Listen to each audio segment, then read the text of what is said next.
శ్రమలు అంటే మనందరికీ కూడా కష్టాలనేవి ఉంటాయి, శ్రమలనేవి ఉంటాయి, బాధలనేవి ప్రతి మనిషికి కూడా ఉంటాయి. పలాని మనిషి అనేటువంటి తేడా అయితే లేదు. ముఖేష్ అంబానీ గారికి కూడా కొన్ని కోట్లు ఉంటాయి, వేల కోట్లు ఉండొచ్చు చాలామందికి. వాళ్ళని కూడా మీరు అడగండి, మీకేమైనా కష్టాలు అసలు ఏమైనా ఉన్నాయండి అంటే కోట్లు కష్టాలు ఉంటాయండి వాళ్ళకి. ఎన్ని కష్టాలు? కోట్లు కష్టాలు. ఎందుకంటే మనలాంటి పేదోళ్ళకి ఉంటాయి, ధనికులకి కూడా కష్టాలుంటాయి. మరి కష్టాలు ఉంటాయి, శ్రమలుంటాయి, అవమానాలుంటాయి. ఇయన్నీ సహజంగా బ్రతుకున్నంత సేపు కూడా ఈ 2 కూడా మన జీవితంలో ప్రయాణిస్తూనే ఉంటాయి మనతో పాటు. 2 కాళ్ళలాంటియయి. 2 కూడా. ఎప్పుడు కూడా ఒక అడుగేత్తామా? రెండో అడుగు కూడా ఏత్తామా? ఒక్క అడుగు మీదే కుంటుతో ఎళ్తామా? వెళ్ళం. అది ఎంత వాస్తవమో అలాగే ఒక అడుగు సుఖమైతే మరొక అడుగు కష్టాలు. ఒక అడుగు లాభమైతే మరొక అడుగు నష్టం. ప్రతి క్షణము కూడా ప్రతిరోజు మనిషికి సంతోషమే ఉండదు. ఉంటదా? ఉండదండి. ప్రతి మనిషికి కూడా బాధలే ఉంటాయా? ఉండవు. ప్రతి మనిషికి అప్పులు నిత్యము ఉంటాయా? ఉండవు. అయి తీరిపోతాయి. కొత్త అప్పులొత్తాయి. ప్రతి మనిషికి రోగం నిత్యము ఉంటదా? ఎలాంటి రోగమైనా ఉండదండి. ఒకరోజు తగ్గుతది. మరుసటి రోజు కొత్తదొత్తది. అది పోద్ది, కొత్తది వస్తది. అంటే మనం ఆర్థికంగా చూసుకున్నా, ఆరోగ్యపరంగా చూసుకున్నా, ఏ విధంగా చూసుకున్నా, బాధల్లో చూసుకున్నా అవి ఒక రోజు ఉంటాయి, ఒక రోజు ఉండవు.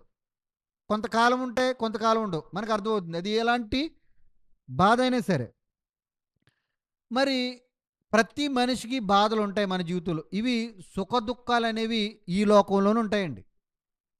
ఈ భూమి మీద మనం బ్రతుకున్నంత కాలం చనిపోయే క్షణం వరకు ఏముంటాయి? సుఖ దుఃఖాలు ఈ లోకాన్ని మట్టికే పరిమితం. ఈ లోకం మనం దాటిన తర్వాత మన జీవితంలో జీవించిన విధానాన్ని బట్టి ఉంటే సుఖం సంతోషంగా ఉంటుంది లైఫ్ లాంగ్. లేదు అనుకుంటే తేడా ఏమైనా జరిగిందంటే మన జీవితంలో లైఫ్ లాంగ్ బాధే ఉంటుంది. అది వర్ణాతీతం. ఇది కూడా వర్ణాతీతం. ఈ సంతోషం ఎంత అలాంటిదని చెప్పుకోవటానికి మనకు లేదు. మరొకటి, ఈ బాధ కూడా ఎంత అని చెప్పుకోవటానికి లేదు. ఏదైనా సరే సంపూర్ణంగా ఉంటుంది. బాధైనా సుఖమైనా అది ఎక్కడ? మరణించిన తర్వాత. కానీ బ్రతుకుండగా సుఖము దుఃఖం అనేది ఒక రోజు లెక్కో నెలల లెక్కో కొద్ది కాలం ఉంటూ వెళ్ళిపోతూ ఉంటుంది. అది 2 పట్టాల లాంటిది అది. మరి ఈ 2 మనతో ప్రయాణం చేస్తున్నప్పుడు సంతోషం ఉంటే పర్లేదు, మనం హ్యాపీగానే ఉంటాం. బాధల్లో కూడా సంతోషంగా ఎలా ఉండాలి? ఇది ప్రపంచంలో ఎవరికీ తెలీదండి.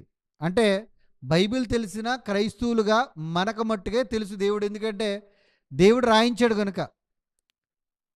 ఎవరినైనా ఆలోచిస్తే కష్టాలున్నాయని ఉరేసుకుంటారు.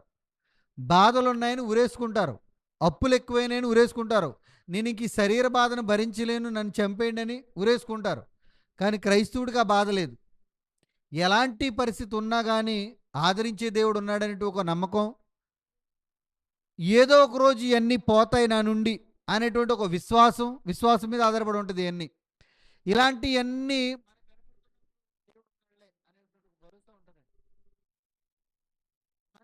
ఆధారం ఏంటి? మనం దేని బట్టి మనం మాట్లాడుతాం ఇలా అంటే మనకు ఆధారం బైబిలే కదా. ఆ బైబిల్లో ఉన్నటువంటి ఆధారం ఏంటంటే భక్తుల జీవితంలో జీవించిన జీవితాలే. వాళ్ళ శ్రమల్లో ఎలాంటి ఆనందాన్ని ఎంచుకున్నారు, వాళ్ళు శ్రమలు శ్రమలుగా ఎంచుకున్నారు లేదా, ఆ శ్రమలను ఎలా పంచుకున్నారు అనేటువంటి విషయాన్ని మనం ఆలోచిద్దాం. ఎందుకంటేనండి బైబిల్లో దేవుడు ఒక విషయాన్ని రాయించాడు అని అంటే అది ముందున్న తరానికి, వచ్చే తరానికి ఉపయోగకరంగా ఉండటానికి తప్ప మనం చదువుకుని వినేసి వెళ్ళిపోవటానికి మట్టికి కాదు. చూడండి ఒకసారి హెబ్రీలు రాసిన పత్రిక. మనము దేన్నైనా సరేనండి ఒక విషయాన్ని మంచిగా చెప్పొచ్చు, చెడ్డగాను కూడా చెప్పుకోవచ్చు. ఉదాహరణకి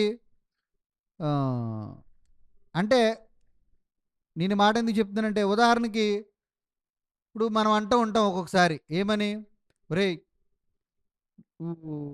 చదువుకోలేదనుకో ఇదిగో గేదెలు కాసుకోవాల్సి వస్తుంది అంటాడు. అప్పుడు మాటగాడికి ఎలా వస్తుంది? అయితే 4 గేదెలు కొని ఇంక నేను చదవడం మొత్తం మానేస్తాను, కాలేజీ కూడా వెళ్ళంటాడు అన్నీ. అంటే మనం మాట్లాడే విధానాన్ని బట్టి అవతలోడు మనసులో ఉన్న కోపం రేగిపోద్ది. చదువుకోకపోతే నాన్న 4 గేదెలు కొనుతాడు, మేపుకో ఇంకంతే, నీ బతికి ఇంతే ఇంకా భారం అంటాం. కానీ అదే మాటని ఒరేయ్ నువ్వు చదువుకున్నావు అనుకో, అలా గేదెలు కాసుకునే 10 మందికి పని చెప్తావురా అన్నామనుకో, అది ఎలా ఉంటుంది? ఒకటే మాట. అంటే మాటల్లో తేడా ఉండాలి. అప్పుడు అదే మాటని చెడ్డగా అర్థం చేసుకుంటాడు. మనం రెండో మాట మాట్లాడేటప్పటికి నిజమే కదా, నేను చదువుకుంటే నలుగురికి ఇలాంటి పని చూపిస్తే నిజంగా నాకు బెటరే కదా, వాళ్ళకి బెటరే కదా అనేటువంటి ఆలోచన మారుతుంది. ముందు మాట ఎలా ఉంది? నిప్పులు చెల్లినట్టు ఉంటుంది. అంటే మనం దేంట్లోనైనా సరే సంతోషాన్ని పెట్టుకోవచ్చు, మన బాధల్లోనూ సంతోషంగా మాట తీరులో ఉంటుంది అంతా. మీకు అర్థమవడం కోసం ఒక విషయం చెప్పానంతే. ఎంతమందికి అర్థమైందో నాకు అర్థం కాలేదు. ఓకే, హెబ్రీయులు రాసిన పత్రిక అంటే నేను అన్నాను గమ్ముని ఎవరిని కోపం కలిగించేటట్టుగా మాట్లాడొద్దు. అదే మాట కోపం కలిగించవచ్చు, అదే మాట సంతోషాన్ని కలిగించవచ్చు. మాట్లాడే విధానంలో తేడా ఉంటుంది. అలాగే మనకున్న బాధల్లో కూడా మనం సంతోషం ఎంచుకోవచ్చు, బాధని పెట్టుకోవచ్చు మన ప్రవర్తన బట్టి. మనకు తెలిసిన మాటే హెబ్రీయులు రాసిన పత్రిక 11వ అధ్యాయము 24వ వచనం కానీ చదువుతాం. చూడండి, మోషే చూడండి పెద్దోడైనప్పుడు అంటే విశ్వాసమును బట్టి ఐగుప్తి ధనము కంటే క్రీస్తు విషయమైన నింద ఏంటి, నిందలంట గొప్ప భాగ్యమని ఎంచుకున్నాడంట. అసలు మన జీవితంలో ఇంతవరకు వచ్చిన కష్టాలు నిజంగా ఈ శ్రమ రావటం నాకు చాలా మంచిది అని ఎప్పుడైనా మనకు ఆలోచన వచ్చిందా? బాధలు, ఈ బాధ రావటం వల్ల, ఈ రోగం రావటం వల్ల, లేదు ఈ అప్పు రావటం వల్ల, ఈ బాధలు రావటం వల్ల నాకు చాలా గొప్పది అని మనకి ఎప్పుడైనా అనిపించిందంటే అనిపించలేదు. ఎందుకంటే దాన్ని మనం అలా ఎంచుకోలేదు కనుక. అంటే మోషే గారు పెద్దోడైనప్పుడు విశ్వాసాన్ని బట్టి అతనికి జరిగిన శ్రమలను బట్టి క్రీస్తు విషయమై నింద గొప్ప భాగ్యమని ఎంచుకున్నాడు. మామూలు భాగ్యం కాదంట, చాలా గొప్ప భాగ్యం. దేవుడి కోసం నేను ఏదైనా పడుతున్నంటే నేను అన్నాను ఓకే, వీళ్ళైతే దేవుని కోసం పడ్డారు. మనం నీతిగా బ్రతికితే లోకానుసారమైన శ్రమలు వస్తాయి. మనం నీతిగా బ్రతకమంటే ఆత్మీయంగా రాకపోవచ్చు, ఇంకా అంత డెవలప్ కాకపోవచ్చు దేవుని విషయంలో, కానీ నీతిగా యథార్థంగా పరిశుద్ధంగా ఎప్పుడు దేవుని కోసం నిలబడాలి అని అనుకున్నామో అప్పుడు కంపల్సరీ సాతాను ఊరుకోడండి. ఏదో ఒక విధమైన శోధనో, వేదనో, దుఃఖమో, లోక సంబంధమైన ఆర్థిక ఇబ్బందో, లేదా అనారోగ్య పాలో, లేదా మానసిక ఒత్తిడో, అది కుటుంబ సమస్యలు ఏదైనా సరే ఏదో ఒక ఒత్తిడి మనల్ని తీసుకొస్తూ మనల్ని కృంగదీస్తూ ఉంటాడండి. దాన్ని మనం గొప్ప భాగ్యంగా ఎంచుకుంటే అసలు ఈ బాధ మనకు బాధగా కనపడదు. నాకే ఏంట్రా బాబా ఇంత కరెక్ట్గా ఉన్నా నాకే జరగాల ఈ నష్టమంతా అని అనుకున్నాం అనుకోండి, మానసిక ఒత్తిడి మన ఆలోచనను బట్టి మానసిక ఒత్తిడి ఇంకా బాధ ఎక్కువైపోద్ది. మనకు జరిగిన నష్టం కొంచెమే, కానీ మనం ఆలోచించిన విధానంలో తెచ్చుకునేటువంటి బాధ ఇంకా ఎక్కువ రెట్టింపు అయిపోద్ది మనం ఆలోచించే విధానంలో. చూడండి, గొప్ప భాగ్యం ఎంచుకొని అంటే బ్రతికే కాలంలో పాపభోగములు అనుభవించుట కంటే దేవుని ప్రజలతో శ్రమ అనుభవించుట మేలని యోచించి ఫరో కుమార్తె యొక్క కుమారుడినని అనిపించుకొనుటకు ఒప్పుకొనలేదు. అంటే చూడండి, ఇక్కడ ఏం కనపడుతుందంటే అల్పకాల పాప భోగం అనిపించుట కంటే నేను క్రీస్తు కోసం బ్రతికి శ్రమలు అనుభవించటం చాలా మేలు. పలాని రాజు కుమారుడిని నేను అనిపించుకోవడం కంటే ఒక దేవుని దాసుడిగా, దేవునికి పనివాడిగా, నేను దేవుని సేవకుడిగా కష్టాలను అనుభవించటం దేవుని తరపున నాకు చాలా మేలు మేలు మేలు అన్నాడండి. అంటే దేవుని కోసం మనం ఏదైనా అనుభవిస్తే అది మేలే తప్ప మనకి కీడు కాదు. నిజంగా కష్టాలని, శ్రమల్ని, అవమానాలని మనం మేలని అనుకోవట్లేదు, కానీ భక్తులైతే వాళ్ళు మేలే అనుకున్నారండి. ఎంతమంది తిడుతున్నా అది మేలే అనుకున్నాడు ఆయన. చాలామంది, కొన్ని లక్షల మంది మోషేను దూషించారు, మేలే అనుకున్నాడు, కానీ ఇప్పుడు కూడా వాళ్ళని శపించలేదు, దేవుని కూడా ఏమీ అనుకోలేదు. అంటే ఇవన్నీ కూడా నేను సుఖంగా బ్రతకడం కన్నా దేవుని కోసం కష్టపడటం మేలు. కష్టాన్ని కోరుకున్నారా? సుఖమైన జీవితం కోరుకున్నారా భక్తులు? అంటే కష్టాన్ని కోరుకున్నట్టుగానే కనపడుతుంది. ఆ కష్టాలొచ్చినప్పుడు కూడా అస్సలు జంకకుండా ఇది నాకు గొప్ప భాగ్యం అనుకున్నారంట. ఎందుకు అనుకోవడం కారణం ఏంటి? ఇలా అనుకోవడం కారణం ఇప్పుడు మనం ఏదైనా ముందు ఆశపడే కష్టపడతాం. ఆశపడకోకుండా కష్టపడతామా? కష్టపడం. మోషే గారు కూడా ఒకటి ఆశపడ్డారండి. ఒకటి చూసారు. అందుకే నాకు కష్టం కావాలి. ఇది గొప్ప భాగ్యం అని ఎందుకు అనుకున్నారంటే చూడండి. ఎలా అనగా అతడు ప్రతిఫలముగా కలగబోవు బహుమానమందు దృష్టి ఉంచాను. దేని మీద దృష్టి ఉంచాడంటే ఆయన ఇన్ని కష్టాలు ఎందుకు పడతాక ఇష్టపడ్డాడు ఆయన? నాకు ప్రతిఫలముగా నేను ఈ కష్టాలు పడటం వల్ల నాకు ఒక బహుమానం ఉంది. ఎక్కడ? పరలోక రాజ్యంలో ఒక బహుమానం ఉంది. ఆ బహుమానం అందు దృష్టి ఉంచాడు. అదేమైనా కనపడుతుందా? కనపడదండి. క్రైస్తవ జీవితంలో వచ్చే బహుమానం పొందుకునే జీవితం మనకెవరికీ కూడా కనపడదు. కానీ కనపడకపోయిన విశ్వాసాన్ని బట్టి, అందుకే అక్కడ పైన అన్నాడు పెద్దవాడైనప్పుడు విశ్వాసాన్ని బట్టి. ఎన్ని విశ్వాసం అంటే కంటికి కనపడంది ఉందని నమ్మటమే విశ్వాసం. ఇతను కోసం ఏదో కిరీటం దాసి ఉంది. నేను ఎన్ని శ్రమలైనా కష్టాలైనా అవమానాలైనా దేవుని కోసం పడతాను, ఇది నాకు గొప్ప భాగ్యం అని ఎంచుకోవడం కారణం ఒక బహుమానాన్ని చూశాడండి. బహుమానాన్ని చూసి దీన్ని ఎంచుకున్నాడు జీవితాన్ని. ఇప్పుడు నేనన్నాను మన జీవితంలో కూడా అది మన భక్తిగా ఉన్నప్పుడు ఆత్మీయంగా శ్రమలు రావచ్చు, శారీరకంగా కుటుంబపరంగా ఏదైనా మనకు ఒత్తిడులు రావచ్చు. కానీ ఇవన్నీ మనకు కలుగుతున్నప్పుడు మనం ఒకటి అనుకోవాలి, నా జీవితంలో ఏది జరుగుతున్నా దేవునికి తెలియకోకుండా జరగదు కనుక, ఏమో ఈ సమస్య ఎందుకు వచ్చింది, ఈ బాధ ఎందుకు వచ్చింది, ఈ అవమానం ఎందుకు వచ్చింది, దేవుడు మేలుకేనేమో. ఒకవేళ నేను కీడు చేస్తే నాకు పర్వాలేదు, నేను దేవునికి క్షమాపణ అడుగుతాను. నేను కీడేమి చేయలేదు, దేవుని కోసం బతకాలని అనుకుంటున్నాను, అయినా నాకు ఇది వచ్చిందంటే అది దేవుడు ఏ మేలుకి దాచించడో నాకు తెలియదు కనుక ఇది నాకు సంతోషంగా అనుభవించడం గొప్ప భాగ్యం. నాకని మనం ఎంచుకోవాలంటే దేని బట్టి అంటే మెయిన్ మన గురి కంటికి కనపడనటువంటి ఒక బహుమానం మనకి ప్రతిఫలం ఉంది. ఉదాహరణకు మనకి ఇది అర్థం అవ్వాలంటే మీకు ఒక విషయం చెప్తానండి. ఇప్పుడు ఈ పిల్లల్ని కొట్టేశారు, ఎవరో రాజుగారు కొట్టారు లేదా ఎవరో ఒకరు కొట్టారు అనుకుందాం. కొట్టిన తర్వాత చిన్నగారు వచ్చి ఏడకమ్మ పొద్దులే ఎందుకు కలర్ చేసావు, పోన్లే ఓ దెబ్బే కదా, బామే కదా కొడతా, ఏడకం అయినా కానీ ఎడుతూ ఉంటుంది. వాళ్ళ నాన్న ఎత్తుకుంటే మాత్రం ఊరుకుంటుందా? నలుగురిలో ఇంత అవమానం జరిగింది, ఆ దెబ్బ ఏదో మండుతుంది, ఏడుతుంది. ఏడుస్తున్నప్పుడు ఎంతలా అలాగ ఊరుకుపెట్టినా ఏడుతూనే ఉంటుంది. ఇప్పుడు చంద్రశేఖర్ వెళ్ళి చాకలెట్ ఏడకమ్మా అని ఇలా నలిపేటప్పటికి అంటే ఆపేస్తుంది. చాకలెట్ ఇచ్చాడా? ఇవ్వలేదు.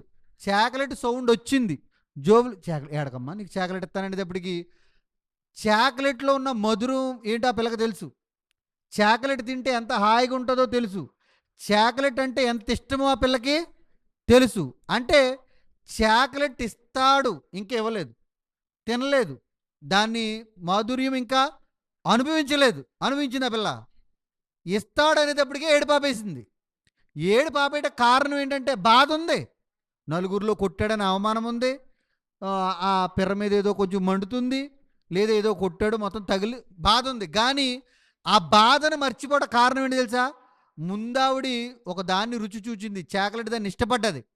ఇది నీకు ఇస్తాను, నువ్వు ఏడు పాపే, ఏడొద్దు అనేటప్పటికి వెంటనే ఆపేస్తుందండి ఆ పిల్ల. అలాగే అంటే కలగబోయే బహుమానాన్ని మీరు దృష్టిలో పెట్టుకుంటే మీరు పడే బాధలను పెద్ద బాధలు అనుకోరు మీరు. ఆ పిల్లకి బాధే, కానీ బహుమానాన్ని బట్టి ఏమైంది, వెంటనే సౌండ్ ఆపేసింది, వెంటనే దిగిపోయింది, వెంటనే ఈ దగ్గరికి వచ్చేసింది ఆ చాక్లెట్ కోసం. అలాగే మనకు అర్థం, ఈ చిన్న సన్నివేశం మనకు అర్థమైతే మనకి కూడా కష్టాలని ఉన్నాయి, బాధలని ఉన్నాయి. కానీ ఇవన్నీ కూడా నేను ఒక ఆనందంగా ఎంచుకోవాలంటే ఇవి కష్టాలు కాదు అని అనుకుంటే, ఈ దెబ్బ పెద్ద దెబ్బ కాదు అనుకుంటే నీకు ఆ బహుమానం ఎలాంటిదో తెలియాలి. నిజంగా బహుమానం ఇచ్చేవాడు ఎలాంటోడు, ఆ బహుమానం ఎలాంటిది, ఆ బహుమానం ఎలాంటిది, ఇచ్చేవాడు ఎలాంటోడు, నిజంగా లోకం ఎలాంటిది, ఆ లోకంలో జీవితం ఎలాంటిది, నిజంగా కిరీటం ఎలాంటిది, నిన్నెంతమంది దేవతలు పొగుడుతాయి, నీకు ఇదంతా అర్థమైతే అసలు ఈ లోకంలో అల్పకాల పాప భోగములు అనుభవించుట కంటే నాకు దేవుడిచ్చే బహుమానం చాలా ప్రాముఖ్యం గనుక ఈ లోకంలో ఎటువంటి పరిస్థితి ఎదురొచ్చినా ఆ బహుమానాన్ని పోగొట్టుకోకూడదు అని ఈ లోకంలో ఉన్న శ్రమలను చాలా చిన్నగా చూస్తామండి. మీకు అర్థం అవటం కోసం చెప్తున్నాను నేను. అది అర్థం కాకపోతే ఈ కష్టాల్ని కష్టాలే అనుకుంటాం, ఈ బాధల్ని బాధలే అనుకుంటాం. మెయిన్ మనకి బాధల్లో గుర్తు రావాల్సింది భక్తుల జీవితం. అలా నిజంగా కష్టాలు పడ్డప్పుడు ఎందుకు ఇంత ఆనందంగా ఎంచుకున్నారు అంటే ఈ కష్టాలు పెద్ద కష్టాలు కాదనుకున్నారు. చూడండి ఒకసారి 2 కొరింథీ 4వ అధ్యాయము, 2 కొరింథీ 4వ అధ్యాయము 17వ వచనం చూడండి. ఇక్కడ చెప్తున్నారు, మేము దృశ్యమైన వాటినంటే కంటికి కనపడేవి, దృశ్యం అంటే మన కంటికి కనపడేవి మేము చూడక, అదృశ్యం అంటే కంటికి కనపడిన వాటిని నిదానించుచు, కంటికి కనపడిందని ఏం చూస్తారండి? కంటికి కనపడలేదు కానీ చూస్తున్నారంట. అంటే వాళ్ళ ఆలోచనలో చూస్తున్నారు, వారి కళల్లో చూస్తున్నారు. చూచున్నాము గనుక అంటే ఏది చూస్తున్నారో? కంటికి కనపడింది చూస్తున్నారో, కంటికి కనపడింది చూడలేదు. అందుకు ఎలా అనగా క్షణమాత్రముండు మా చులకని శ్రమ. ఇది ఎవరు రాశారు ఈ పత్రిక? అపోస్తుడైన పౌలు గారు. నిజంగా ఈయన ఒక మాట అన్నాడు. ఏ మాట అన్నారు ఆయన? క్షణమాత్రముండు మా చులకని శ్రమ. క్షణాల ఈయన బాధలో వర్ణాతీతం అండి. ఈయన బాధలో అపోస్తుల్లో నాకు తెలిసిన మట్టుకి ఎక్కువగా కష్టపడినోడు ఎవరైనా ఉన్నారంటే శారీరకంగా కానీ సువార్త ప్రకారంగా కానీ కష్టపడిన వారు ఎవరైనా ఉన్నారంటే అపోస్తుడైన పౌలు గారని పేరు ఎవరైనా చెప్పగలటం ముందు రాగలుగుతారు. వాళ్ళు కష్టపడలేదు అని కాదు, కానీ ఈయన కష్టం చూస్తే చాలా దారుణంగా ఉంటుంది. ఈయన కష్టం ఎలాంటిది అని అంటే నిజంగా నేను అంటాను, ఇప్పుడు మనకి ఇక్కడ గోదావరి ఉంది, ఈ చిన్న కాలువ ఏది ఉంది కదా, ఈ కాలువలో మనకు తెలిసిందే పైన లైట్ పెట్టారు. ఎవరు ఉండగలరు చెప్పండి ఒక రోజంతా? రాత్రి పగలొద్దులే, రాత్రి ఎవరు ఉండగలరు? కింద అందదు, ఇక్కడ దాకా నీళ్ళు, ఇదంతా చికిటి కిచకిచకిచకిచకి అంటూ ఉంటాయి. కిందే మనకు అందదు. వెళ్తా వరద నీళ్ళకో ఏదో ఆ నీళ్ళు పోర్చుకో పుల్లగిని ఇక్కడ గుచ్చుకుంది అనుకో, ముందు గుండాకపోద్ది, ఇక్కడ ఏదో వచ్చి కరిచేసిందని. వెళ్తా నీటి పుల్లకే ఏదో గుచ్చుకుంది, ఇక్కడ కరిచేసింది, గుండాకపోద్ది. ఏంటి పైన లైట్ ఉంది, అన్నీ ఉన్నాయి, భయం కదండి. ప్రాణం అంటే చుట్టూ ఎవరైనా అప్పుడప్పుడు కియోమంట స్పోటర్లు వెళ్తున్నాయి, అన్నీ వెళ్తున్నాయి. అయినా కానీ మన ఏరియాలో మనకు భయం. అపోస్తుడైన పౌలు గారండి నడి సముద్రములో గాలి సమానంగా ఉన్నప్పుడు కాదు, గాలి తుఫాను వేస్తున్నప్పుడు మళ్ళీ పైగా కింద లోతు ఎన్ని తాడి చెట్లు లోతుందో ఎవరికి తెలియదు. అది తెలుసా? ఎన్ని లోతులు ఎంత లోతుందో తెలీదు.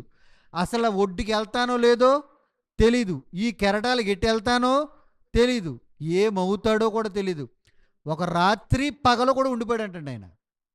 ఒక రాత్రి పగలు ఉండిపోయాడు. పోనీ దేవుడు కాపాడాలి కదా, దేవుడి పని కదా అది. దేవుని పనిలో దేవుడు కాపాడాలి. ఆ ఆలోచన ఎక్కడైనా మారింది అయింది? మారలేదండి. పోనీ ఒడ్డుకు వచ్చిన తర్వాత చలికి రాత్రంతా చలికాలం ఉండిపోయింది, ఒడ్డుకు వచ్చాడు ఇది కొట్టుకుని, పొలలో వేసుకున్న తర్వాత పాము వచ్చి కరిసేద్ది. మళ్ళీ ఆ బాధ ఎలాంటి చెప్పండి? ఇన్ని బాధలు పడ్డ తర్వాత మళ్ళీ ఒకటి తక్కువ 39 దెబ్బలు 5 మార్లు 4 సార్లు తిన్నాడు ఆయన. ఒక్క కొరడ దెబ్బ తిన్న తర్వాత మళ్ళీ మనం సువార్త పేరు కదా బైబిల్ మళ్ళీ నెల రోజులు తీయం, ఇది మాడిపోయి పుండెట్టేసి తోలు లేచిపోతూ ఉండాలి. మళ్ళీ బైబిల్ ముట్టుకుంటామా? 5 సార్లు దెబ్బలు తిన్నాడండి ఆయన. 5 సార్లు దెబ్బలు తిన్న తర్వాత కూడా అస్సలు భయపడతామంటూ ఏమీ లేదానికి. అందుకే ఆయన అన్నాడో, ఈ దృశ్యం అంటే మాకు ఈ దెబ్బలో నేను చూడలేదు, ఈ సముద్ర బాధలో చూడలేదు, కంటికి కనపడే బాధలు నేను పెద్ద పట్టించుకోవట్లేదు. ఇవన్నీ ఎలాంటి అనే క్షణం, అది క్షణమా 24 గంటలు? మీకు అర్థమవుతుంది లేదు? క్షణం 24 గంటలు ఆయనకి ఎలా ఉంది శ్రమ? క్షణంలా ఉందంట. మనకు ఒక గంట ఏదో బాధ వస్తుంది, బాధలన్నీ ప్రపంచంలో బాధలన్నీ మనమే మోస్తున్నట్టుగా ఉంటాయి. మన ఫేస్ చూస్తుంటే, మన ముఖం చూస్తుంటే పాపం ఇలాంటి కష్టాలు ఎవరికి రాకూడదు అనుకున్నట్టుగా ఉంటుంది. ఎదురు ముఖాలు వాళ్ళు చెప్పుకోవాలి, అలా ఉంటాయండి. మరి ఈయన కష్టాలు నిజంగా ఆయన అంటారు ఆ మాట చూడండి. క్షణమాత్రం ఉండు అన్నాడు. ఇంకోటి చులకని శ్రమ చాలా చిన్నిది అంటున్నాడు. చిన్ని శ్రమ అండి అయింది.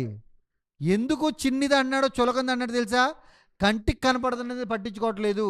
కంటికి కనపడింది చూస్తున్నాను చెబుతూ చూడండి. మా కొరకు అంతకంతకు ఏంటి ఎక్కువగా నిత్యమైన మహిమ భారమును కలుగజేయుచున్నది. ఏలయనగా దృశ్యమైనవి అనిత్యములు, అదృశ్యమైనవి అంటే కంటికి కనపడుతున్న ఈ బాధలు కానీ, ఈ వేదన కానీ, దుఃఖం కానీ ఒకరోజు ఉండదు. అనిత్యం అంటే ఉండనిది. ఈ బాధలు, ఈ సుఖాలు, ఈ వేదనలు, ఈ లాభాలు, ఈ ఆనందం, ఈ సంతోషం ఉండనిది.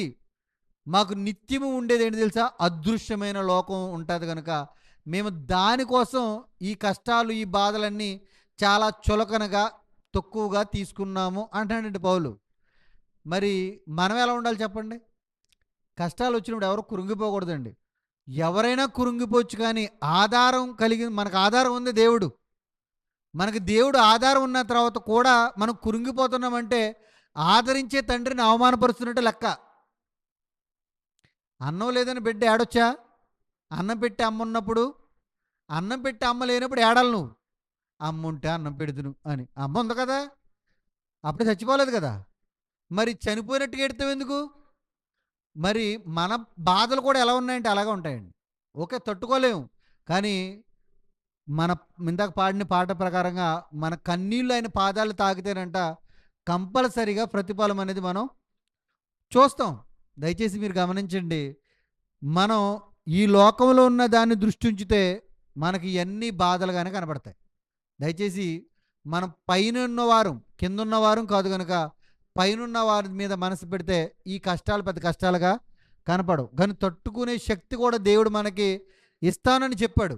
మీకు బాధల నుంచి విముక్తి పొందుకునే దారి కూడా నేను చూపిస్తానన్నాడు. కనుక మనం ఎవరో భయపడవలసిన పని ఏమీ లేదండి. చూడండి ఒకసారి కొలసీలు రాసిన పత్రిక 1:24 చదవండి.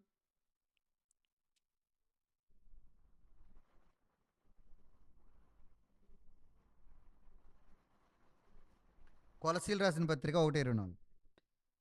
ఇప్పుడు మీ కొరకు, ఎవరి కొరకు? ఆయన కోసమా? క్రైస్తవ కోసమా? అక్కడున్న సమాజం కోసం మీ కొరకు నేను అనుభవించుచున్న శ్రమల యందు సంతోషించుచున్నాడంట. అంటే శ్రమలు వస్తే సంతోషిస్తామా? ఎవరు సంతోషించ ఎవరు సంతోషించమండి, ఎవరో సంతోషించలేం. కానీ భక్తులు మనకు నేర్పుతున్న పాఠం ఏంటంటే నేను మీ యందు శ్రమ పడ్డాను కానీ నాకు చాలా సంతోషంగా ఉందన్నాడు. అంటే శ్రమలలో సంతోషించినాడు ఆయన.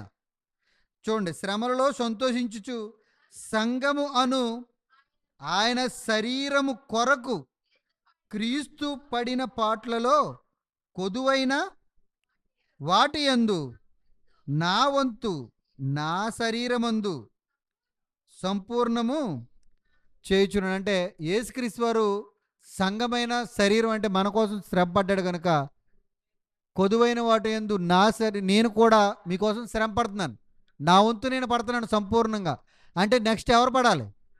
మనం పడాలి. ఆయన పడి ఆ పడిన బాధను బట్టి ఏమన్నాడు? సంతోషిస్తున్నాను అన్నాడు. అవునా కాదా? అంటే మనము కూడా సంఘం విషయంలో శ్రమపడి సంతోషించాలంట. నువ్వు సంఘం కోసం ఏదైనా పెట్టుబడి పెట్టినా సంతోషించాలి. నేను ఒక్కడే పెడుతున్నాను, ఎవడో పెట్టట్లేదు అని బాధపడకూడదు. నీకు అవకాశం వచ్చింది, సంతోషించు. నేను ఒక్కడే కడగాలేంటి ప్లేట్లన్నీ? వీళ్ళు ఎవరు తీరా? తీయకపోతే నీ అదృష్టం. నువ్వు బాధపడుతూ దేవుని పిల్లల కోసం పరిచయం చేస్తూ నాకు ఈ సంతోషంగా చేయ పని. ఎలా చేయాలి? సంతోషంగా చేయాలి. ఆ భాగ్యం నీకే వచ్చింది. సంఘంలో ఏ పరిచర్యనైనా లేదు, నలుగురిని దేవుని సంఘం తీసుకురావడంలో నువ్వు కష్టపడ్డావు లేదా పెట్టుబడి పెట్టావు, నువ్వేదైనా చేసావు, ఇది నీకు నష్టమే. దేవుడు నాకు ప్రతిఫలం ఇస్తాడులే, ఇది నాకు జరిగిన గొప్ప భాగ్యం. నా డబ్బు పోగొట్టుకునేటువంటి గొప్ప ధన్యత దేవుడు నాకు ఇచ్చాడు. నా శరీరం బలం పోగొట్టుకునేటువంటి భాగ్యం నాకు ఇచ్చాడు. నేను నలగొట్టుకునేటువంటి శరీరాన్ని నలగొట్టుకునే అవకాశం దేవుడు నాకు ఇచ్చాడు నలుగురు నడిపించడం కోసం. ఏదైనా చేయండి. కోయిట్లో ఉన్న వాళ్ళకి తెలుస్తుంది ఈ బాధలో. నలుగురిని తీసుకురావడానికి పొద్దున్న లేచి వెళ్ళిపోయి ఊరంతా తిరిగి తీసుకొచ్చి సంఘాన్ని పెడతాడంట. అతను జోలు డబ్బులు వేసుకుని కార్లు వేసుకుని. మనకైతే బాధ లేదు, ఎవరైతే వచ్చేస్తాం. కానీ మనకు కూడా బాధలు ఉండాలి. ఎలాగా? సంఘం కోసం నేను పడ్డానంటున్నాడు. యేసుప్రభువు వారు పడ్డారు, వదిలేసి వెళ్ళిపోయారు. కనుమ మిగిలిన నేను పడుతున్నాను, మీరు కూడా పడండి, పడి సంతోషించండి ఆ బాధలను బట్టి. ఇప్పుడు ఎవరైనా సంఘానికి రావట్లేదు అనుకో, మీరు ఏం చేయాలి?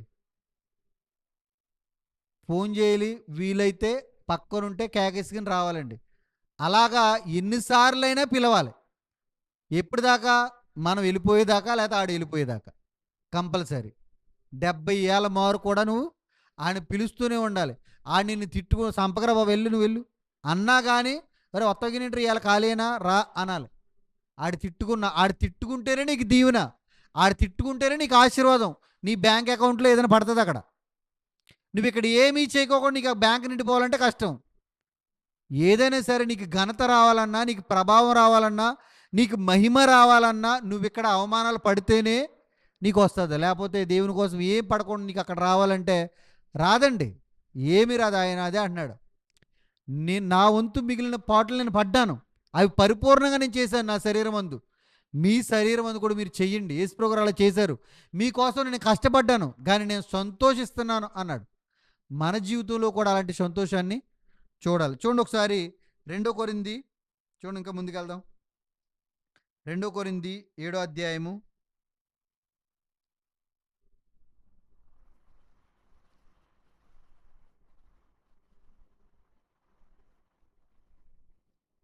4వ వచనం చదువు.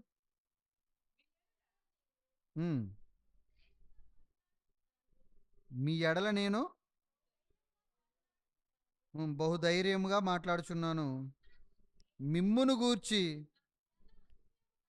చాలా అతిశయము కలదు, ఆదరణతో నిండుకొని ఉన్నాను. మా శ్రమ అంతటికి మించిన ఏంటంటే, మా శ్రమ అంతటికి మించిన అత్యధికమైన ఆనందముతో ఉప్పొంగుచున్నాను. ఇక్కడ అన్నాడు ఆయన పౌలు గారు, నేను మీకోసం శ్రమ పడ్డాను, కష్టపడ్డాను, కానీ అంతకన్నా ఎక్కువ ఏం కలుగుతుందంట ఆయనకి? అత్యధికమైన ఆనందముతో ఉప్పొంగుచున్నాను. ఇక్కడ శ్రమ పడ్డది తక్కువ, ఆయనకు వచ్చే ఆనందం ఎక్కువ అండి. అంటే ఆయనకు పని చేసేది తక్కువ, ఆనందం పడేది ఎక్కువ. నిజంగా శ్రమ పడితే మనకు ఆనందం ఎక్కడొతో చెప్పండి? నిత్యము అత్యధికమైన ఆనందం అంటే దేవుడు ఎంత ఆనందం దాచుంచుతున్నాడో పైన మనకు తెలియదండి. నువ్వు ఇక్కడ దేవుని కోసం ఎంత కొద్దిమే కష్టపడుతున్నావు, కానీ నీకు అత్యధికమైన ఆనందం మన జీవితంలో ఉంది. అది దాగి ఉంది. అది ఇక్కడే కావచ్చు నువ్వు అనుభవింతే, లేదా పరలోక రాజ్యంలో అయినా కావచ్చు. నిజంగా మీరు ఒకటి ఆలోచించండి, మనం 1000 రూపాయల పనికి వెళ్ళాం. 1000 రూపాయల పనికి వెళ్ళిన తర్వాత ఆడు 10,000 ఇస్తానని ఇష్టపడ్డాడు అనుకోండి, మీరు చేసినా చేయబడిన మీకు 10,000 ఇస్తాను ఈరోజు, నాకు ఆనందంగా ఉంది, మీకు ఇస్తాను అన్నాడు అనుకోండి రైతు లేదా యజమానుడు, ఈడు ఎలాగెత్తానగా చేయబోయిన పర్లేదని ఆగిపోతామా? 1000 రూపాయల పని కన్నా 2,000 పని చేయడానికి ఎక్కువ ఇష్టపడతావు. రే పాప అతను ఇష్టపడి మనకు 10,000 ఇస్తానన్నాడో, మీరు ఎవడో ఆడుకోకండి, కొంచెం ఎక్కువగా కష్టపడండి. పాప అతను మంచితనాన్ని మనం అలుసుగా తీసుకోవద్దు, ఎక్కువ కష్టపడండి. ఆయన ఇచ్చేది చాలా ఎక్కువ, మనం చేసేది చాలా తక్కువ. ఆయన అలంత ఇస్తానన్నప్పుడు మనం కష్టపడదాం అనే మనస్సాక్షి ఉంటుందా? లేదా ఎంతైనా చేయబోని పర్లేదు లేడా, మళ్ళీ ఇప్పుడు పని అయిపోతే రేపు పని ఉండదు అంటామా? అని అనం. మరి అంత దుర్మార్గులు మనం కాదు కదా. లోకరీతిగా వచ్చే లాభాల విషయంలో అయితే చాలా న్యాయంగా ఉండి చాలా కష్టపడిపోతున్నాం. మీకు అర్థమైందో లేదు? మీరు ఇప్పుడు ఏమన్నారు అందరూ? లేదండి మేము అలా ఉండవు, 2,000 పని చేస్తాం, 3,000 పని చేస్తాం, పోనీ 10,000 ఇచ్చినా కనీసం 1,000 కన్నా ఎక్కువ పని చేస్తాం అన్నారు. ఈ లాభం 10,000 విలువ తెలుసు కనుక మీరు మనం చేస్తానన్నాం. ఇక్కడ దేవుడు కూడా అదే అన్నాడు, నేను మీకోసం పడ్డ కష్టం చాలా తక్కువ, నాకు అంతకన్నకు అత్యధికముగా ఎక్కువ సంతోషం నాకుంది, ఉప్పొంగుచున్నాను అన్నాడు. అంటే పరలోక రాజ్యంలో మనం ఇక్కడ పడే కష్టంతో పోల్చుకుంటే అక్కడ ఇచ్చేది ఎంత అంట? 100 రెట్లు అంటాడండి. మీరు ఇక్కడ ఏది అమ్మను పోగొట్టుకున్నారు నా కోసం, భార్యను పోగొట్టుకున్నారా నా కోసం, పిల్లలు పోగొట్టుకున్నారా, లేదా ఆస్తి పోగొట్టుకున్నారా, బంగారం పోగొట్టుకున్నా, ఏది పోగొట్టుకున్నా మీకు 100 రెట్లు నేను దాచుంచుతాను. ఆ ప్రేమ, ఆ బహుమానం, ఆ విలువ మీరు ఇక్కడ పొందుకునే ప్రేమలతో పోల్చుకుంటే నేను అక్కడ 100 రెట్ల ఆనందం మీకు, అలాంటికన్నా ప్రేమ నేను మీకు చూపిస్తాను నీకు అన్నాడంటే మనం ఇక్కడ ఎంత కష్టపడాలి చెప్పండి? ఎంత పోగొట్టుకోవటానికి, ఎంత కష్టపడతాకి, మన శరీరాన్ని సజీవంగా సమర్పించుకోవడానికి ఎంత కష్టపడాలి చెప్పండి? కష్టపడాలి లేదా? కానీ ఎంత కష్టపడాలో అంతకన్నా తక్కువే కష్టపడతాం, కానీ ఎక్కువ ప్రతి వారం నేను తోడాలేంటి, అలా ఎప్పుడు వస్తారా, ఈ వారం నేను లేట్కి వెళ్తాను, ఎవరు తురుతారో చూద్దాం. మనకు వచ్చే ఇలాంటి ఎవరు వచ్చి తుడితే వాళ్ళకి అత్యధికంగా ఉంటాయండి. ఆ లాభం కంపల్సరీ, ఆశీర్వాదం ఎక్కడ దిక్కున ఉంటుంది. దేవుని కోసం అవమానపడతాకి ఇష్టపడండి. మన మనకి కంపల్సరీ దేవుడు ఆ ప్రతిఫలం మనకి ఇచ్చి తీరుతాడండి. అస్సలు మీకు అందులో సమస్యలు చూడండి. అదే అధ్యాయము 16వ వచనంలో, ప్రతి విషయములోను, అదే 7:16, ప్రతి విషయములోను మీ వలన నాకు ధైర్యము కలుగుచున్నది కనుక సంతోషించు. అలా ధైర్యం కలుగుచున్నదంటే ఆయన అన్నాడు, నాకు సంతోషిస్తున్నాడు నాకున్న ధైర్యాన్ని బట్టి. అసలు ఆయనకి ధైర్యం వచ్చే పొజిషన్లో లేడండి ఆయన. ఎలాంటి పొజిషన్లో ఉన్నాడో తెలుసా? అపోస్తలుడైన పౌలు గారు చూడండి ఒకసారి, అపోస్తల కార్యములు 5వ అధ్యాయము, ముగించుకుందాం. అపోస్తలుల కార్యములు 5వ అధ్యాయము 40వ వచనం చదవండి. అసలు పౌలు గారి పరిస్థితి యేసుక్రీస్తు వారిలోకి ఆయన సొంత రక్షకుడు అంగీకరించిన కానించి ఆయనకి ధైర్యంగా ఉండే రోజు ఏది లేదండి. ఎక్కడికెళ్ళి సువార్త ప్రకటిస్తుంటే అక్కడ దెబ్బలు తినే పరిస్థితి, అవమానపడే పరిస్థితి, హేళన పొందుకునే పరిస్థితిలో ఉన్నాడు ఆయన. కానీ ఆయన అన్నాడు, మీరు నిజంగా దేవుల్లోకి వస్తే నాకు చాలా ధైర్యం, నాకు చాలా సంతోషం అన్నాడు. కానీ చూడండి ఇక్కడ ఏమన్నాడు చూడండి, 40 వచ్చును.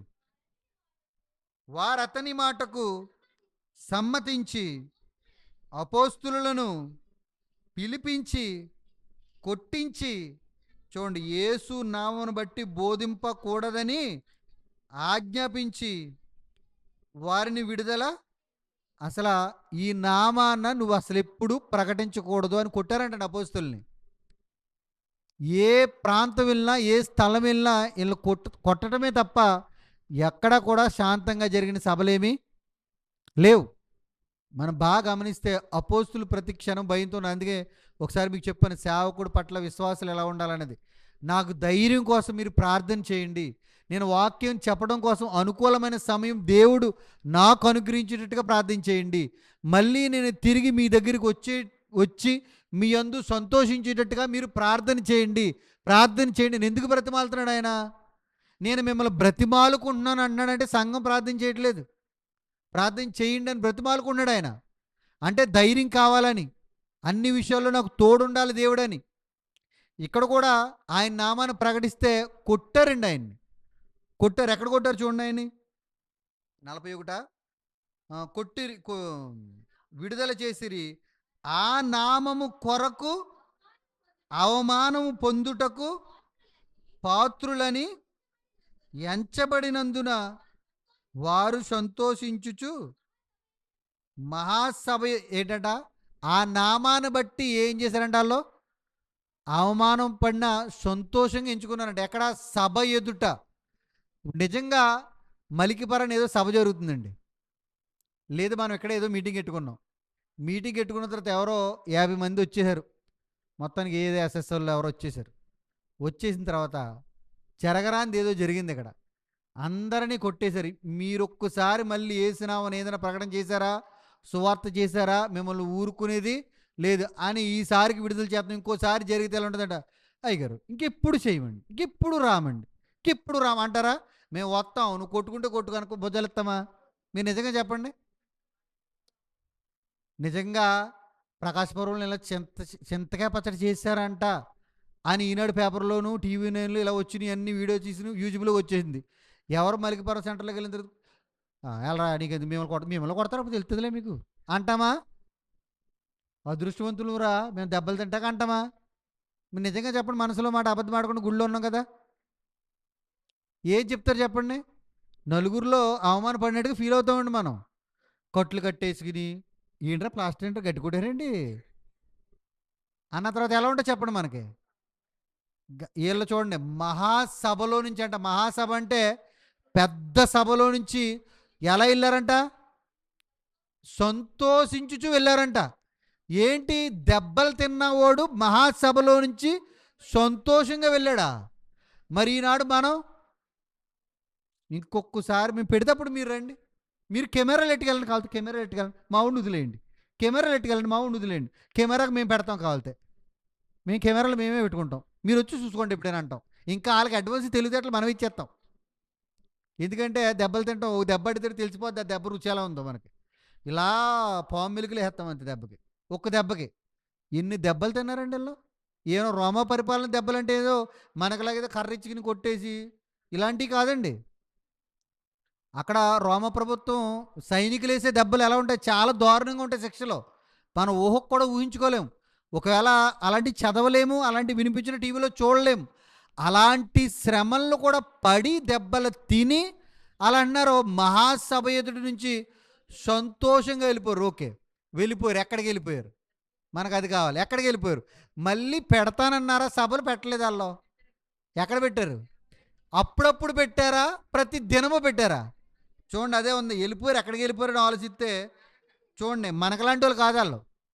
చూడండి, ప్రతి దినం అని ఉంది అక్కడ. చూడండి, ప్రతి దినము దేవాలయములోను, అసలు ఇంటింటను, అప్పుడప్పుడు కాదంటండి, మానక బోధించుచు యేసే క్రీస్తని ప్రకటించిరి. అంటే యేసును క్రీస్తని వాళ్ళు నమ్మట్లేదు. ఓకే, యేసే క్రీస్తని ఎందుకు ప్రకటించారు తెలుసా? మనం చూస్తున్న మెస్సియా వీళ్ళు కాదు అనుకున్నారు వాళ్ళు, అందుకే కొడుతున్నారు.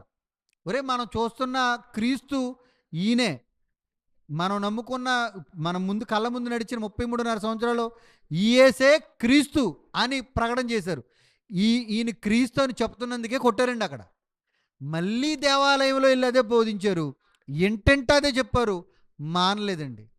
వాళ్ళ దెబ్బలు కూడా లెక్క చేయకోకుండా, దెబ్బలను కూడా ఇది ఒక గొప్ప భాగ్యం అని ఎంచుకుని సంతోషంగా మహాసభ ఎదురు వెళ్ళిపోయారంటే, శ్రమలలో కూడా ఎంత సంతోషంగా ఉన్నారు వాళ్ళు ఆత్మీయ జీవితంలోనండి. ఎంత సంతోషంగా ఉన్నాయి. ఎందుకు తెలుసా? వాళ్ళు కంటికి కనపడుతున్నాయి చూడట్లేదు. వాళ్ళు కంటికి కనపడుతున్న బాధలు, కంటికి కనపడుతున్న ఈ అవమానాలు, కంటికి కనపడుతున్న హేళన, ఈ రక్తము, ఈ గాయాలు ఏమీ చూడట్లేదు. కంటికి కనపడని అదృశ్యమైనవి చూస్తున్నారు వాళ్ళు. ఎందుకంటే ఇవి నిత్యము ఉండవు. మీరు ఒకటి గుర్తుంచుకోండి, కష్టాలు సుఖాలు అనేవి భూమి మీద ప్రయాణం చేస్తున్నప్పుడు ఇవి నిత్యము ఉండవు. నిత్యము ఉండేది ఏంటంటే శాశ్వత కాలమైన సంతోషం అక్కడ మనకు ఉంటుంది. కనుక దానికోసం ఇక్కడ ఏదైనా పర్వాలేదు అనేటువంటి ఒక నిర్ణయానికి వాళ్ళు వచ్చేసారు. నేనన్నాను, మన జీవితంలో కూడా ఈ పాట వింటున్న మనం కూడా అలాంటి నిర్ణయానికి మనం వచ్చేయాలండి. అలా చేరిపోవాలి. అలా చేరుకోగలదుమా? మీరు ముగించేతి ఇంటికి చేరుకుంటామంటున్నారా? మొహాలు అలా కనపడుతున్నాయి. నచ్చకపోయినా కొంచెం అలా కోల్గేట్ స్మైల్ ఇవ్వండి. ఇంకొక క్వశ్చన్ చదువు ముగించేస్తాను, మీరు నవ్వునా నవ్వపోయినా. చూడండి, ఒకసారి చిన్న వచ్చిన చదువుకుని మాకు ముగించుకుందాం. నిజంగా ఏ తప్పు చేశారండి వాళ్ళు అన్ని దెబ్బలు తిన్నారు? ఏ తప్పులు చేయకపోయినా దేవుని కోసం అన్ని దెబ్బలు తిని దెబ్బల్ని బాధలుగా ఎంచుకోలేదు, మెయిన్ సంతోషంగా ఎంచుకోవడం కారణం ఏలాయనగా. ఎందుకంటే కంటికి కనపడుతుంది, మెయిన్ అది పెట్టుకోవాలండి మనం. మనకు కూడా ఏ బాధలు వచ్చినా దుఃఖం వచ్చినా ఈ రోజు ఉండిపోయేది ఎందుకు? వీటి కోసం కుమ్ములిపోతాం. బలహీనత వచ్చిందా పోతాను, అప్పులు ఉన్నాయా పోయిన తర్వాత ఈ బాధే ఉండదు. మానసిక ఒత్తిడి ఉందా ఈ రోజుతో ఉండి వెళ్ళిపోయేది ఇది. దీని గురించి పట్టించుకుని ఆత్మీయ జీవితంలో దొరికే శాశ్వతమైన సంతోషాన్ని పోగొట్టుకోకూడదు అనేటువంటి ఒక గురి మన గుండెలో ఉందంటే ఇంకా నువ్వు దేన్ని పట్టించుకో ఈ లోకంలో. ఒకటి గుర్తుంచుకోండి, ప్రతి మనిషి కూడా కష్టాల మడుగులోనే ప్రయాణం చేస్తున్నాడు. ఎవరైనా సరే పైకి కోల్గేట్ స్మైల్ ఇచ్చేవాడు కూడా కష్టాలు ఉంటాయి. చార్లీ చాఫిన్ అని ఎవడో ఉన్నారు ఒక అతను, అతనికి ఉన్న బాధలు ప్రపంచంలో ఎవడికి లేవంట. కానీ అతను చూస్తే ప్రపంచమంతా నవ్వుతుంది. కానీ అతను చూసుకుంటే అతను ఏడుస్తూనే ఉంటాడండి ఎప్పుడు కూడా. అందరి జీవితంలో కష్టాలు ఉన్నాయండి, కష్టాలు లేనివాడు ఎవరు లేరు. కష్టాలు బట్టి ఆత్మీయ జీవితంలో కురింగిపోవద్దు. చూడండి, ఒక్క మాట చదువుకు మనం ముగించుకుందాం. యోహాను సువార్త 16 అధ్యాయము. చూడండి, నేను మా శిరీషకి డెలివరీ అయ్యే టైంలో నుండి హాస్పిటల్ అంబాసర అదేంటిది అమలాపురం ఉంటుందంటే అంబాజీపేట హాస్పిటల్లో డెలివరీ అవుతున్న టైంలో మేము వెళ్తున్నప్పుడు ఒక చిన్నపిల్ల, అదే డెలివరీ చిన్నపిల్ల అంటే గర్భిణితో ఉన్న తల్లి, నేను చచ్చిపోతే ఇంకా ఆడి దగ్గరికి వెళ్ళను, నాకు విడాకులు ఇచ్చేయండి, చచ్చిపోతే నేను వెళ్ళను ఇంకా ఆడి దగ్గరికి అయ్య బాబోయ్ నేను నిప్పులు భరించలేకపోతున్నాను, నేను చచ్చిపోతున్నాను, చిచ్చి నాకంటే కనపడనివ్వకండి, తరిమేయండి అంటుంది. ఎవరో? నిప్పులు భరించలేక నేను చచ్చిపోతున్నాను, దయచేసి నాకు ఆడ వద్దు, ఇంకా నేను ఎప్పుడు ఆడి దగ్గరికి వెళ్ళాలంటుంది.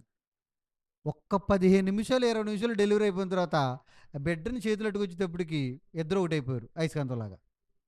బాధలో సెకండ్లో మర్చిపోయింది తల్లి. అవునా కాదా? మన బాధలు కూడా అలాంటివి అన్నాడండి దేవుడు. మన బాధలు కూడా అలాగే ఉంటాయంట. మనం ఏదో ఉంటాయనుకుంటాం, నిప్పులు బాధలు, చచ్చిపోతున్నాను అనుకుని. కానీ వెంటనే బాధలు తీరిపోతే బిడ్డను చూసేటప్పటికి ఆ తల్లి ఎలా బాధలు మర్చిపోద్దో మనము కూడా అలాగే మర్చిపోతాం. దేవుడు ఉదాహరణ చెప్పాడండి. నేను నాకు జరిగిన సందర్భం చెప్పాను, కానీ బైబిల్లో కూడా సేమ్ అదే చెప్పాడు. చూడండి ఎక్కడది? 20 వచ్చినమా, 20 వచ్చిన కానీ చదవండి. ఇదిగో మీరు ఏడ్చి ప్రలాపింతురు కానీ ఇదిగో మనం బాధలు ఉంటాం, దెబ్బలు తినో లేదా దేవుని కోసం ఏదో అవమానపడో, కానీ లోకం సంతోషింది. మీరు దుఃఖింతురు కానీ మీ దుఃఖము సంతోషమగనని మీతో గ్యారంటీగా చెప్తున్నాను, నిశ్చయముగా చెప్తున్నాను చెబుతూ, ఇదిగో ఒక ఉదాహరణ మన కళ్ళ ముందు కనపడేది చెబుతున్నాడు దేవుడు. ఏమని? ప్రసవించినప్పుడు ఆమె గడియ వచ్చేనని గనుక ఆమె వేదన పడును. అయితే శిశువు పుట్టగానే లోకమందు నరుడొకడు పుట్టెనను సంతోషము చేత ఆమె ఆ వేదన మరి జ్ఞాపకములోకి చేసుకొనదు. అంటే ఆ తల్లి మళ్ళీ జ్ఞాపకం చేసుకుంటుందండి. ఆ బిడ్డను చూసేటప్పటికి ఎంత నొప్పులు భరించిందో, ఎంత టెన్షన్ భరించిందో, చచ్చిపోతానేమో అనేటువంటి స్థితిలోకి వెళ్ళిపోయింది ముందు క్షణం వరకు. కానీ డెలివరీ అయ్యి ఆ బిడ్డని ఒళ్ళోకి తీసుకొచ్చిన వెంటనే, ఆ బిడ్డను చూసిన వెంటనే ఆ వేదనను అసలు జ్ఞాపకానికే తెచ్చుకోదండి. మీరు ఎప్పుడైనా తెచ్చుకున్నారా? బిడ్డను చూసేటప్పుడు వెంటనే మర్చిపోతాం. మనుషుల స్వభావం అలాంటి వాళ్ళు. అంటే వేదన వెంటనే మర్చిపోతాం. ఒక ఆనందం కలిగేటప్పటికి నాన్న ఇలా జరుగుతుంది కదా, అలాగే చెప్తున్నాడు. చూడండి ఏమన్నాడు మళ్ళీ. ఎంతది? అట్టువలే. ఎట్టువలే? అట్టువాలంటే అర్థం ఏంటి? ఇదిగో ముందు వేదన పడ్డది, ఒక సంతోషం జరిగేటప్పటికి కష్టాలను ఎలా క్షణంలో మర్చిపోయి జ్ఞాపకం తెచ్చుకోలేదో అట్టువలే మీరును ఇదిగో ఇప్పుడు భూమి మీద మీరు దుఃఖపడుతున్నారు. గాని అంటే అర్థం చేసుకోండి, గాని మిమ్మును మరలా చూచెదను. అప్పుడు అంటే ఎప్పుడు? పరలోక రాజ్యంలో ప్రవేశించేటప్పుడు మీ హృదయము సంతోషించును. ఇదిగోండి మీ సంతోషము ఎవ్వడను మీ యొద్ద నుండి తీసివేయడు. తీసేస్తాడా? తీసేయడంటండి. అసలు మన సంతోషాన్ని అంట ఎవ్వడో కూడా తీసేయలేనటువంటి సంతోషాన్ని ఇస్తున్నాడండి. నీకు ఎవడో తీసేయలేనటువంటి సంతోషం కావాలంటే ఉన్న కష్టాల్లోనూ, బాధల్లోనూ, వేదనలోనూ, కన్నీటి మడుగుల్లోనూ కూడా ఇవన్నీ కూడా నువ్వు ఎలా ఎంచుకోవాలి? సంతోషంగా ఎంచుకోవడం నీకు అలవాటైతేనే నువ్వు పరిపూర్ణమైన సంతోషంలోకి చేరుకోగలదు. ఇందులోనే నా కర్మ, నాకే పట్టిందే ఈ జీవితం అని అనుకున్నావు అనుకోండి, ఇటు దేవుణ్ణి నీకు అనుకోకుండా, నీ నోటితో కాకుండా తెలియకోకుండా దూషించుకున్నట్టు అవుతావు. ఈ బాధల్లో ఎదుటి వ్యక్తిని కూడా నువ్వు గౌరవించలేవు. భర్త అయినా, భార్య అయినా సరే, పిల్లలైనా సరే గౌరవించలేవు. ఆఖరికి నిన్ను నువ్వు కూడా శపించుకునే పరిస్థితికి వెళ్ళిపోతావు. కేవలం దానికి కారణం ఏంటి తెలుసా? నీకున్న బాధను తట్టుకునేటువంటి శక్తిని నువ్వు తెచ్చుకోలేకపోతున్నావు.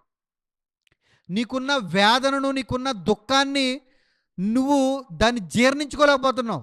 నాకే ఏంటి కర్మ, నాకేంటి బాధలు అనుకోవటం వల్ల చుట్టుపక్కల నీకు విలువ లేకుండా తెచ్చుకున్నావు. సమాజంలో ఎవరిని ప్రేమించలేకపోతున్నావు. నిన్ను నువ్వు అసహించుకుంటున్నావు. ఇటు నీకు జన్మనిచ్చిన దేవుడిని, ఒక ఆధారం చెయ్యిచ్చి లేపి నడిపించే దేవుణ్ణి కూడా నువ్వు సహాయం అడగలేని పరిస్థితికి వెళ్ళిపోయావు. ఇలా జరగటం వల్ల నీకు శాశ్వతమైనటువంటి ఆనందం, నీ ఆనందానికి అంతులేనటువంటి ఆనందాన్ని పొందుకోలేకపోతున్నావు. ఓకే, వీళ్ళందరూ నుండి మీరు బాగా గమనించండి, ఆత్మల కోసం కష్టపడ్డారు, దానికోసం ప్రతిఫలం వస్తుందండి.